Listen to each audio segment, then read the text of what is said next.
guys, how are we all doing? Welcome back to yet another video. Today we are back with the latest Championship transfer activity, so let's get straight into this. We'll start in the manager department where West Bromwich Albion have got their man. Now last week on the Championship transfer video, we looked at the West Bromwich Albion manager odds, and at the top was Valérien Ismaël. Well, they've got their man. The French manager has gone to the Hawthorns after a very good season with Barnsley last year. It'll be very hard for Barnsley to replace him. I mean, the things he did for them last season, he took them from a team that were battling for survival in the Championship to nearly getting into the Premier League. He took them to the playoffs and just fell short in the playoff semi-finals against Swansea. But what a job he did, and it didn't go unnoticed as West Bromwich Albion have got that manager. And I think it's fantastic for West Brom. They're the kind of club that when they come down to the Championship, because of how big they are for the Championship and how many times they're in the Premier League, they can kind of have their way with the managers and players, and they have the biggest influence on the transfer market out of all the Championship teams. And yeah, they've got their man. Barnsley, it's going to be hard to rebuild after Ismaël's gone, but they've still got their good players, and with the right manager, they could still be a force next year. But for West Bromwich Albion, this is very good news. We'll move down to the players that are moving around the Championship. We'll start at Kenilworth Road, where there's been plenty of activity through the last week. Ryan Tunnicliffe has gone from Luton Town. He's gone to Portsmouth on a free, but worry not, Luton fans, you've brought in loads of players in the last week. In previous videos, we've touched on before that they've signed Onyedinma and Pearson, and in the last week, they've signed Amari Bell from Blackburn Rovers. He's on a free. He's 27. They've also signed Henry Lansbury from Bristol City, who's 30. He's on a free as well. He's got plenty of experience for Villa and Forest, but couldn't make an impact on Bristol City, making only 16 appearances last year, scoring no goals.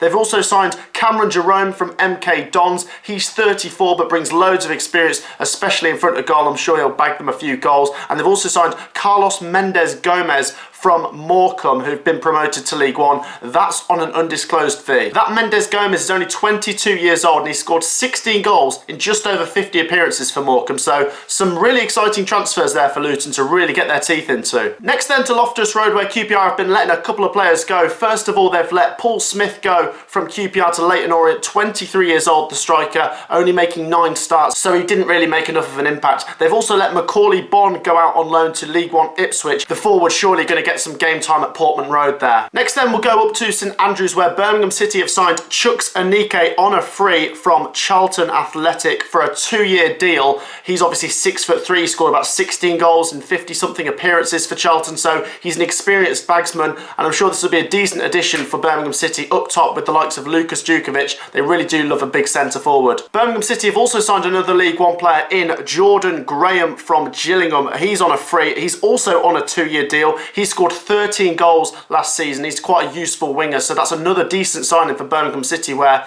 they're putting a good team together for next year. Staying in the West Midlands, my team Coventry City have seen a couple players go over the last week. Obviously Bakayoko, who he released as a free agent, has signed for new League One club Bolton Wanderers. He's obviously not bad for League One level, so we'll see what he can do for Bolton Wanderers. We've also let one of our goalkeepers, Marco Morosi, go to Shrewsbury Town, also in League One. This one for an undisclosed fee. Some of the Coventry fans not too happy with that one because some of them preferred him to Ben Wilson. Some fans prefer Ben Wilson to Morosi, so there's a bit of a split in that argument, but surely this means Coventry City are going to sign a goalkeeper in the next couple of weeks. We still haven't signed anyone just yet. New League One club Blackpool FC have been busy in the last week. They've signed Everton winger Josh Bowler. That's on a free. They've also signed Everton defender Callum Connolly. That's on a free. They've signed Leeds defender Oliver Casey for an undisclosed fee, and midfielder Sonny Carey from Kings Lynn, also on an undisclosed fee. So a couple of youngsters there and a couple of decent players for Blackpool to really get their teeth into as they start to build their squad for a Championship return. That's going to be interesting, but it's good to see Blackpool have done their deals early. Premier League side Chelsea have let a couple players go out to the Championship on season-long loans. We'll start at Huddersfield Town, where they've let Levy Colwill go on a season-long loan. He's a Chelsea defender.